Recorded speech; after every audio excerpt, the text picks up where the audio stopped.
Novels for ever میں خوش آمدید۔ ناول دل کے داغ جس کی رائٹر ہے نیلم ریاست، اس کی یہ 5ویں اور آخری ایپیسوڈ ہے، تو آئیے جلدی سے سٹارٹ کرتے ہیں اس آخری ایپیسوڈ کو بغیر کسی دیر کے۔ غازی: جی پھپھو، تو اس کا مطلب ہے میں یہ سمجھوں کہ تم اس کو ڈھونڈنے میں ناکام ہو گئے ہو؟ غازی نے مسکراتے ہوئے اپنی چھوٹی پھپھی کو دیکھا جن کے چہرے پر شرارت رقم تھی۔ نہیں، ناکام تو نہیں ہوا ہوں، بس یہ کہہ سکتے ہیں کہ وہ ابھی مجھے ملی نہیں ہے۔ بیٹا جی، بات تو ایک ہی ہوئی۔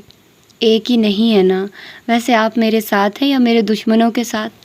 ہائے اللہ رحم کرے، ادھر تو سارے تمہارے گھر کے لوگ موجود ہیں، دشمن تو کوئی بھی نہیں ہے۔ ارے میری بھولی ماں، یہ سارے کے سارے میری بیوی کو میرے خلاف ورگلا کر دور کرنے والے ہیں، اور نہیں تو یہ اپنی بھتیجی سے پوچھ لیں، اس کو علم ہے وہ کدھر ہے، پر مجال ہے جو مسز ایبک کو شرم آ جائے۔ ایکسکیوز می مسٹر غازان خان، بے شرموں کے منہ پر شرم کی بات ذرا جچتی نہیں ہے۔ پاس بیٹھی زینی نے ادھر ہی حساب بے باک کر دیا۔ بڑے بھائی کے ساتھ زبان درازی خود کرتی ہو اور پھر بے شرم بھی میں ٹھہرا؟ واہ، تمہارے کیا کہنے ہیں۔ میرا بھائی؟ کون سا بھائی؟ میرا بھائی جو ہے اس کو میں نے وقتی طور پر چھوڑ دیا ہوا ہے۔ جب تک کہ وہ میری بھابھی سے معافی مانگ کر اس کو منا نہیں لیتا تب تک وہ میرا بھائی نہیں ہے۔ دیکھ رہی ہیں پھپھو، میرے خلاف یہ سازش چل رہی ہے۔ یہ چاہتی ہے میں مرد ہو کر ایک عورت کے سامنے اپنی ناک رگڑوں۔ ویسے زینی، آپس کی بات ہے، تم اس پنک فراک میں بالکل گڑیا لگ رہی ہو۔ تمہارا تو آج کل اس کے ساتھ روز کا رابطہ ہے۔ اس کے پاس نمبر کون سا ہے، ملکی یا کوئی غیر ملکی؟ اس کی بات پر زینب اور پھپھو کے لبوں پر مسکراہٹ دوڑ گئی تھی۔ مسٹر چارمنگ، تم چاہے جتنی مرضی مسکے لگا لو، اس کا نمبر میں تمہیں کبھی نہیں دوں گی۔ تم نے ہم سب کو پاگل بنایا، سب سے سچ چھپایا۔ تمہاری وجہ سے اس نے ہم سب کو چھوڑ دیا، کیونکہ وہ سمجھتی رہی ہم لوگ جانتے تھے۔ اب میرے شوہر نے سب کی جانب سے صفائیاں دے دے کر اس کا دل صاف کیا ہے، تب کہیں جا کر اس نے مجھ سے بات کی تھی۔ تمہاری وجہ سے میری اتنی پیاری دوست بچھڑتے بچھڑتے بچی ہے۔ یار، بچھڑ کر بھی اس نے کہاں جانا ہے، آنکھیں بند کر کے آتی، اس نے میرے ساتھ ہی ہونا تھا۔ اب تم لوگوں نے اس کو شیئر کر دیا، میرے کنٹرول سے باہر ہوئی پڑی ہے۔ تمہارا علاج ہی یہی ہے۔ اچھا ہو رہا ہے، بہت ہی اچھا ہو رہا ہے۔ ایبک ہاتھ میں فروٹ چاٹ کی پلیٹ لے کر آیا جو زینی کو پکڑا دی۔ غازی کو تو تپ ہی چڑھ گئی۔